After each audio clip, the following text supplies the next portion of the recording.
Okay, so dumbbell stuff. So if I'm going to do a bent over row, I can manipulate my back position with this. I might be doing this on something higher, just based on where you're at, what we're programming. Traditionally, we're going to be setting something up like this. Foot position will matter. So if you want to make an added challenge for this, going a little bit wider makes it a little bit more tough from a core standpoint. But essentially when I'm going here, because like if I stand up taller, I can change, or not even change based on where I'm standing, but I can change where I'm pulling.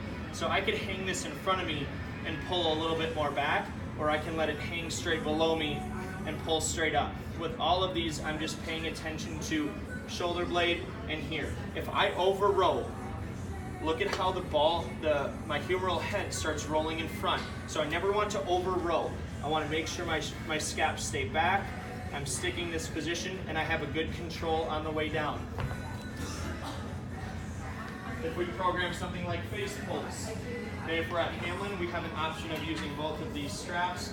I could also be doing this with the triangle, whatever you call those things, okay?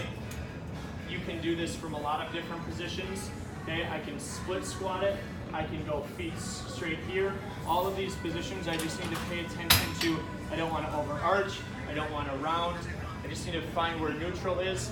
I turn my shoulder blades on, and I'm going face pull. I could make this more of a row, okay, but these are all variations of what I can do. I could also go seated, okay, this is a lot less core, makes it easier to isolate just the upper half. That would be a face pull. I'm rowing. Again, if I over row, you'll see that my humeral head will roll forward, so we don't want to over row this. I can also be doing this from a knee as well, okay? So we don't necessarily have to do all of these things. If you're just bored and you want to mix up your positioning, you could do that as well. We go over to the lat pull, okay? Hand position matters. We should be cueing this. If you don't know, just go with overhand, but we might say go underhand, which would be a supinated position. This is a pronated position. Okay, so I'll just do a traditional. I don't know that you guys need to get super wide unless we indicate that. Okay, so I'm setting up. There's gonna be a slight lean back, not too much, okay? A slight lean back, my shoulder blades are on, my rib cage is down, okay? I'm sticking this position, good control on the way up. I see a lot of people at random gyms adding a lot of extra momentum.